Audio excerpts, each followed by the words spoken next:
여러분 안녕하십니까? 뉴스라이브 문을엽니다. 이번 설 연휴 기간은 수도권 2.5단계에 다중이용시설 9시 제한에 더해 대중교통 증편도 없습니다. 막차 연장이나 성묘길 노선 증편 등이 없다는 말입니다. 코로나 확산을 막기 위한 조치라는데 또다시 밀집도를 우려하는 목소리도 있습니다. 그 어느 때보다 조용한 설이 예상되고 있습니다. 2월 9일 뉴스라이브 지금부터 시작합니다. 오늘의 헤드라인입니다. 어제 서울 1일 확진자가 86명으로 나타난 가운데 수도권과 변종 바이러스는 조금씩 확산세를 더해가고 있습니다. 국민의힘이 서울시장 경선에 나설 예비 후보들의 기호를 확정했습니다. 1번부터 오신환, 오세훈, 나경원, 조은희 후보 순입니다. 서울시 중고등학교 입학 신입생에게 입학 준비금 30만 원이 제로페이 형태로 지급됩니다. 송파구가 건축 허가의 번복과 이로 인한 피소송으로 수천만 원의 예산을 낭비한 것으로 나타났습니다. 집중 취재 와디슈에서 짚어봅니다.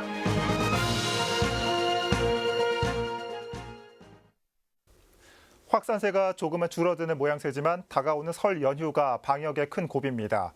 중대본에서도 설 이후 거리두기 단계 조정을 논의하겠다고 밝혔습니다. 자세한 내용 취재기자 연결해 살펴보겠습니다. 이승준 기자. 네, 보도국입니다. 네, 먼저 오늘 확진자 현황부터 알려주시죠. 네, 오늘 오전 0시 기준 전국 코로나19 신규 확진자는 어제보다 303명이 늘어 모두 81,487명으로 집계됐습니다. 해외 입국 사례가 30명, 지역 발생이 273명입니다. 서울의 경우 어제보다 86명이 늘었고 경기는 117명이 추가 확진 판정을 받았습니다. 사망자는 전날보다 8명 늘어 지금까지 1,482명을 기록했습니다. 네, 중대본이 오늘 13일 거리두기 조정을 밝힌다고요? 네, 그렇습니다. 중앙재난안전대책본부가 사회적 거리두기 단계를 조정하고 방역수칙을 완화할지에 대해 설이 지난 뒤인 오는 13일 결정하겠다고 발표했습니다. 설 연휴 동안의 확진 추이를 살펴본 뒤 결정하겠다는 취지인데요. 수도권 영업시간 연장 여부도 포함되어 있어 소상공인들의 관심이 집중되고 있습니다. 다만 이번 거리두기 조정 완화의 여부는 설 연휴 기간 확산세에 달려있다고 말하며 영업시간 준수와 5인 이상 사적 모임 금지 등 방역수칙을 철저하게 지켜달라고 주문했습니다. 한편 설 연휴 이전 밤 9시 영업 제한 완화에서 제외된 수도권 일부 상인들이 개점 시위에 나서기도 했는데요. 정세균 국무총리는 오늘 열린 중대본 회의에서 안타까운 심정은 이해하지만 지자체와 각계의 의견을 충분히 듣고 내린 결정이므로 대승적인 참여와 협조를 당부한다라고 밝혔습니다. 지금까지 보도국에서 코로나19 소식 전해드렸습니다.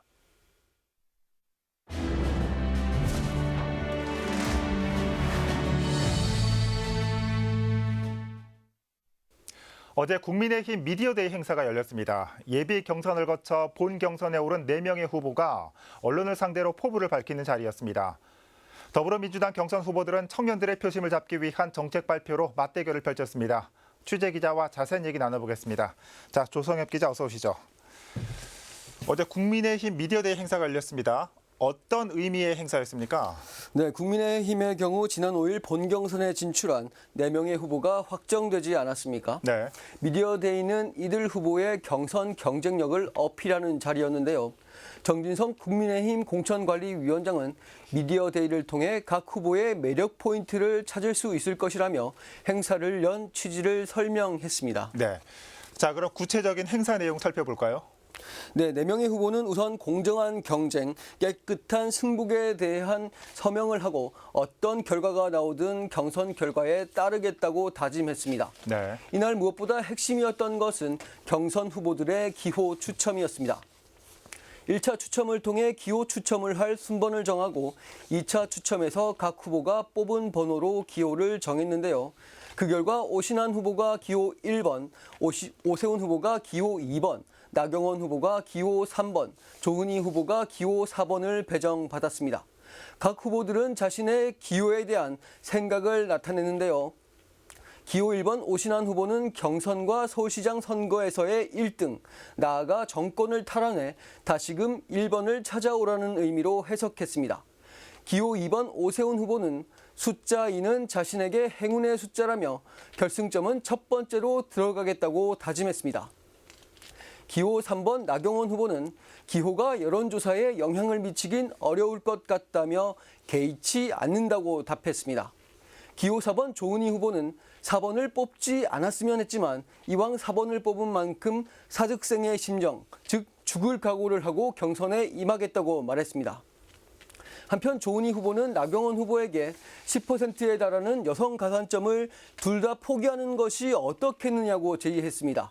이에 대해 나경원 후보는 차후 선거에 나설 여성 후배 정치인들에 대한 예의가 아니라며 정해진 규칙인 만큼 따르겠다고 답했습니다. 네, 앞서서 정진석 위원장이 각 후보들의 매력을 찾기 위해서 미디어데이 행사를 마련했다라고 얘기했는데 어떤 후보들의 매력들이 나왔습니까? 네, 그들이 말한 소감과 답변을 통해서 정리해 보겠습니다. 네. 먼저 오신환 후보는 강경 보수 노선이 지난 총선 등에서 실패한 만큼 이번 서울시장 선거는 중도층을 확장할 수 있고 청년 이미지를 가진 후보라야 승리할 수 있다며 그 적임자가 자신이라고 말했습니다. 네. 그러면서 97세대의 대표 주자로서 당의 외연을 넓히겠다고 약속했습니다.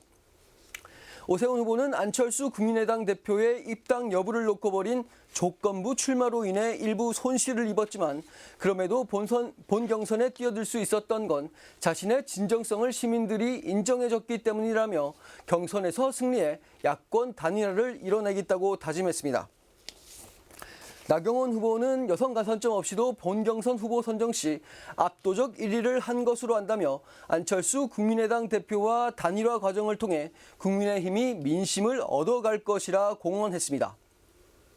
조은희 후보는 지난 지방선거에서 서울시 25개 자치구 중 유일하게 혼자 살아남았다며 자신에겐 승리하는 DNA가 있다고 자부했습니다. 그러면서 자신은 올라갈 일만 남은 후보인 만큼 지켜봐 줄 것을 당부했습니다. 네. 한편 공통적으로 4명의 후보 모두 현재 민주당 박영선 후보에게 다소 열세인 이유로 후보 단일화가 되지 않았기 때문이라 분석했고 단일화가 되면 충분한 경쟁력이 갖춰질 것이라 주장했습니다. 네. 자, 계속해서 더불어민주당 살펴볼 텐데 아직까지 경선 후보 기호가 정해지지 않았습니다. 이런 가운데 우상호, 박영선 후보는 청년들과 만났다고요? 그렇습니다. 더불어민주당 경선 주자인 박영선, 우상호 후보가 청년 정책을 두고 처음 만났습니다. 네. 민주당 4.7 재보선 기획단이 지난 8일 마포구의 한 복합 공간에서 연 청년 시민 정책 간담회 자리였는데요. 1시간 정도 펼쳐진 간담회는 청년들의 정책 제안을 듣고 후보가 화답하는 형식으로 진행했는데 두 후보는 각각 주 4.5일제 확립과 주거 일자리 성과를 약속하며 청년들의 표심 공략에 나섰습니다. 네, 지금 말씀해 주신 대로 이 박영선 후보가 주 4.5일제를 들고 나왔는데 어떤 내용입니까? 네, 박영선 후보는 4.5일제 도입은 청년과 일자리 문제, 여성의 삶과 육아, 보육 문제 등 여러 복지 문제와 연결돼 있다고 봤습니다. 네. 이를 위해 서울시 대전환, 아날로그 시대에서 디지털 시대로 넘어가는 새 프레임을 만들고 싶다고 말했습니다. 더불어 격차 문제와 공정성, 불평등, 젠더와 안전 등은 앞으로 함께 풀어갈 것이라며 특히 청년 격차 해소를 위한 출발 자본이나 기본 자산 도입을 고민하고 있다고 밝혔습니다. 또 소상공인의 디지털 전환을 돕는 청년 디지털 정책관 정책을 소개했습니다. 네. 자, 우상호 후보는 청년들의 주거와 일자리 문제 해결을 들고 나왔다고요?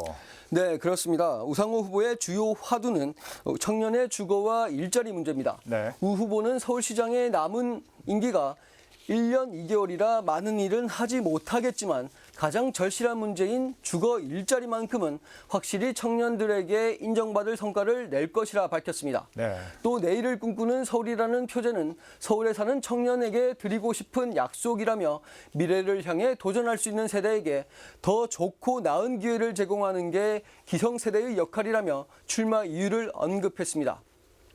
우 후보는 또 서울시장이 된다면 청년과 파트너십을 형성해 끊임없이 듣고 창의적 의견에 귀를 기울이겠다며 청년들과의 소통 의지도 강조했습니다. 네. 자, 양당 경선 후보들의 이 선거전이 더욱 뜨거워지고 있습니다. 조성혁 기자 잘 들었습니다.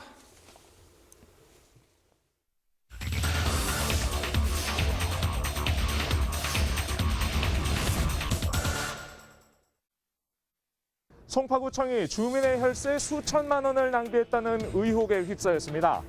건축 허가를 번복하는 바람에 소송전을 치른 것도 모자라 손해배상까지 했기 때문입니다. 이 과정에서 소요된 예산만 5,600만 원에 이릅니다. 모두 구청 예산, 주민의 혈세로 처리됐습니다. 어떤 사정이 있었던 걸까요? 집중 취재 와디슈에서 살펴봅니다. 송파구 오금동의 한 교회입니다. 지난 2015년 착공해 같은 해 12월 공사를 마쳤습니다. 그런데 이 교회를 착공하는 과정에서 송파구의 일관성 없는 업무 처리로 행정력이 낭비됐다는 의혹이 제기됐습니다. 문제의 발단은 2014년 송파구청에 한 장의 건축허가 요청이 접수됩니다. 송파구 오금동에 지하 4층, 지상 7층 규모로 연면적 2만 제곱미터의 교회를 만들기 위해 건축 허가를 내달라는 민원이었습니다. 당시 해당 부지에는 실내 수영장과 골프장, 사우나를 이용할 수 있는 복합 스포츠 센터가 자리해 있었습니다. 송파구청이 이 부지에 교회 공사를 허락하는 건축 허가를 내준 것은 2014년 4월. 그런데 한 달 만에 돌연 이 건축 허가가 취소됩니다. 건물의 용도 변경을 비롯한 건축 허가 통과로 교회 신축이 가시화되자 교통 체증과 혼잡으로 안전을 우려하는 인근 주민들의 반대 여론이 들끓었기 때문입니다. 이에 반발한 교회 측이 송파구청에 번복 결정을 취소해달라는 행정심판을 제기하면서 송파구청과 교회, 주민 간 갈등이 수면 위로 떠올랐습니다. 이후 2014년 10월 서울시 행정심판위원회가 건축허가 취소 처분을 합리화할 중대한 공익상의 사유가 없다고 보고 교회 측의 요청을 받아들이면서 다음 해인 2015년 2월부터 교회 공사도 착공에 돌입합니다. 건축허가 번복과 행정심판 끝에 교회 공사도 본 궤도에 오르는 듯 보였지만 또 한 차례의 사건이 터집니다. 바로 송파구청이 교회 측에 1억 원이 넘는 재산세를 부과하면서부터입니다. 지방세법에 따르면 종교시설을 목적으로 사용하는 부동산에 대해선 과세하지 않는 면세특례 조항이 있습니다. 송파구청이 내세운 재산세 과세 기준일은 2015년 6월 1일로 당시 해당 건물은 기존 스포츠센터에서 종교시설로 용도를 변경하기 위한 대수선 공사가 진행되고 있었습니다. 구청의 건축허가 취소 없이 당초 계획대로 공사가 진행됐다면 해당 건물은 재산세 과세 기준일 이전에 종교시설로 분류돼 비과세 대상이 됐을 상황이었습니다. 이에 교회 측에선 재산세 부과가 부당하다며 송파구청에 이의를 제기했지만 구청의 묵살로 교회 측은 1억 3천만 원에 달하는 재산세를 납부합니다. 결국 송파구청의 건축허가 번복만 없었다면 부과되지 않았을 수억 원의 세금 징수가 강행된 겁니다. 이후 교회 측이 일방적인 건축허가 취소로 인한 재산세 부과가 부당하다며 송파구청을 상대로 손해배상 청구 소송을 제기하면서 오금동 교회 신축을 둘러싼 분쟁은 법정 싸움으로 번집니다. 2년 넘게 치러진 공방 속에 법원이 교회 측의 손을 들어주면서 양측의 갈등도 매듭을 짓게 됩니다. 당시 송파구청이 법원으로부터 받은 판결은 전부 패소. 법원은 송파구청이 정당하지 못한 절차로 건축허가를 번복한 데다 이로 인한 피해를 A 교회 측이 고스란히 받은 것으로 판단한 겁니다. 한편 재판 결과에 따라 송파구청은 교회 측에 징수했던 1억 3천만 원의 재산세를 돌려주는 동시에 이 금액에 해당하는 지연 이자와 소송 비용 등 총 5,600만 원에 달하는 비용을 부담하게 됩니다. 그리고 이 모든 금액은 당시 송파구 예비비로 처리됩니다. 결국 건축허가 번복과 손발 안 맞는 구청의 졸속 행정으로 혈세 수천만 원이 증발한 겁니다. 송파구청의 오락가락한 행정은 당시 기록에서 더욱 두드러집니다. 취재진이 입수한 당시 문건에 따르면 해당 교회가 기독교 이단으로 평가받고 있다거나 인근 지역의 집값 하락이 우려된다는 등 안전 문제를 강조했던 당초 민원 취재안은 다소 거리가 먼 부분까지 고려한 정황이 있는 것으로 나타났습니다. 특히 손해배상 소송을 담당한 재판부가 송파구청의 건축허가 취소 처분에 대해 명백한 위반이라 규정하고 허가 취소가 공적인 목적인지 의심이 될 정도로 정당성이 결여됐다며 담당 공무원의 과실을 명시하고 있는 부분은 당시 송파구청의 행정 처리가 얼마나 부실했는지를 반증하는 부분입니다. 송파구청은 이 사건에 대한 입장을 묻는 취재진의 질문에 당시 해당 교회가 이단으로 평가받고 있었다며 이로 인한 반대 민원과 행정력 낭비를 이유로 건축 허가를 취소했다는 기존 입장을 되풀이했습니다. 한편 일관성 없는 정책으로 손해배상 등의 법적 공방이 불거진 만큼 송파구의 행정 난맥도 도마 위에 오를 전망입니다. 근데 이 사건은 그런 행정절차법이나 건축법에서 예정하고 있는 그런 절차적인 준수를 전혀 이행하지 않았습니다. 민호가 취소가 위법하다는 말은 취소가 되면 안 되었다는 말이죠. 직권 취소하지 않았으면 면세인데 직권 취소해서 과세 주체로 만들어 놓고 사후적으로 또 과세를 한 측면이 있습니다. 당시 이 사건에 연루됐었던 송파구청 핵심 관계자들은 모두 퇴임한 상태입니다. 이들에 대한 징계나 구청 차원의 후속 조치는 전무했습니다. 수천만 원의 세금이 증발했는데도 그 누구도 책임을 지지 않는다면 행정의 신뢰는 어디에서 찾아야 하는 걸까요? 무엇이 주민을 위한 행정인지 이 사건은 그 근본 의미에 대해서 생각하게 합니다. 집중 취재 와디슈였습니다.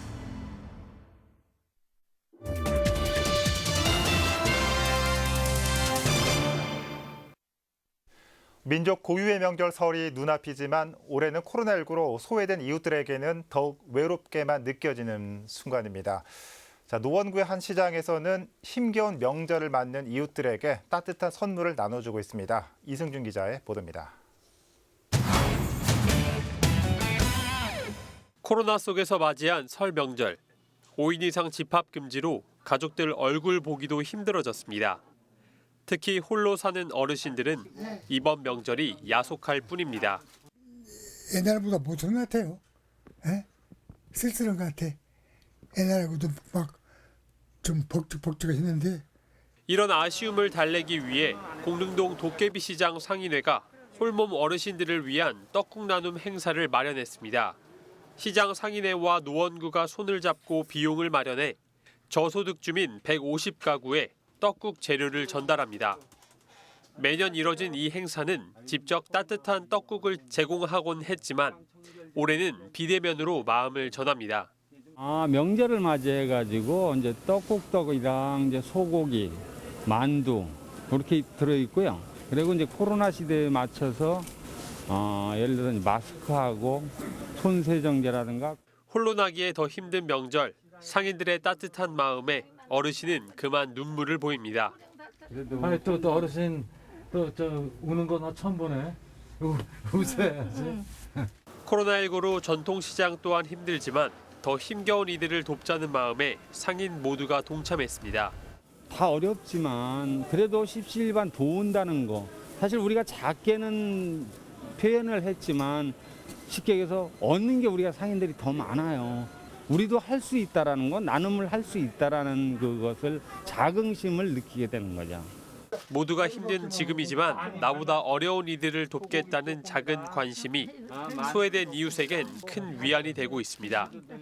딜라이브 서울 경기 케이블 TV 이승준입니다. 서울시 중고등학교에 입학하는 신입생에게 입학준비금이 지급됩니다. 제로페이 포인트로 지급되는 입학준비금으로 교복이나 체육복, 원격 수업에 필요한 스마트 기기 등을 구입할 수 있습니다. 천서연 기자입니다. 올해 중학교와 고등학교에 입학하는 신입생에게 입학준비금이 지급됩니다. 입학준비금은 신입생이 교복 등 의류나 스마트 기기를 구입할 수 있게 지원하는 돈입니다. 금액은 30만 원. 자치구별로 들쭉날쭉이었던 교복 지원비를 두고 형평성 문제가 제기돼 25개 자치구가 지원 영역을 확대하고 입학준비금으로 통합해 추진하는 겁니다. 같은 학교를 다니는 학생들 사이에서도 사는 구가 틀려서 어떤 학생들은 교복 지원금을 받고 어떤 학생들은 못 받고 이런 갈등 구조가 있었습니다. 이것을 25개 전체가 모여서 해소했다는데 아주 큰 의미가 있는 것 같습니다. 대상은 국립과 공립, 사립, 중, 고등학교 학생은 물론 특수학교 학생도 포함됩니다. 전체 13만 6,700여 명, 부모 소득에 관계없이 모든 학생들에게 지원되며 416억 원의 소요 예산은 교육청과 서울시, 자치구가 5대 3대 2의 비율로 부담하게 됩니다. 한편 입학준비금은 제로페이 포인트로 지급됩니다. 학생들이 각 학교에 신청하면 되고 교육청이 이달 중 지급합니다. 딜라이브 서울 경기 케이블 TV 천선입니다. 서울시 대부분의 자치구에서는 서울형 주민자치회를 도입했는데요. 용산구에서는 올해부터 16개 전동으로 확대합니다. 지역배 기자입니다. 주민자치회가 운영되고 있는 용산 이가동입니다. 자치지원관이 상주하면서 운영을 지원하고 있습니다. 주민들로 구성된 위원들이 교육과 안전, 복지와 자치회관 운영 같은 분과를 구성해 사업에 필요한 예산을 포함한 자치계획 의제를 발굴합니다. 연말에는 주민총회를 열어 한 해 동안 추진한 성과를 공유하는 자리도 마련했습니다. 이제 맨 처음에 우리 주민자치회 할 때는요, 그냥 동 자문기구 활력식으로 했어요. 그런데 이제 새롭게 구성된 이제 주민자치회가 되다 보니까 우리가 예산을 직접 받아갖고 집행을 하면서 주민들이 이렇게 하니까 더 열정도 있고, 한 가지라도 각 분과위원회에서 서로들 잘하려고 그러고. 이렇게 2년 전 용산 이가동을 포함해 5개 동을 시범사업 시행동으로 지정한 용산구. 올해부터는 후암동과 남영, 청파동 등 16개 전 동에서 주민자치회 사업을 본격화합니다. 사무공간 마련부터 위원 모집, 교육까지 연말까지 절차를 모두 마무리할 예정입니다. 시범동은요, 올해 주민세 사업과 동 시민참여 예산 사업을 본격적으로 실행할 계획입니다. 그리고 확대동은 올해 상반기 중에 주민자치회 사무공간을 마련하고 연말까지 위원 구성을 마무리해서 올해 12월에 발대식도 개최할 예정입니다. 주민이 보다 실질적 권한을 갖고 지역 밀착형 사업을 발굴, 추진하는 주민자치회. 동별로 50명 내외로 구성되는 주민자치회 위원들은 임기 2년에 연임도 가능합니다. 딜라이브 서울 경기 케이블 TV 지역배입니다.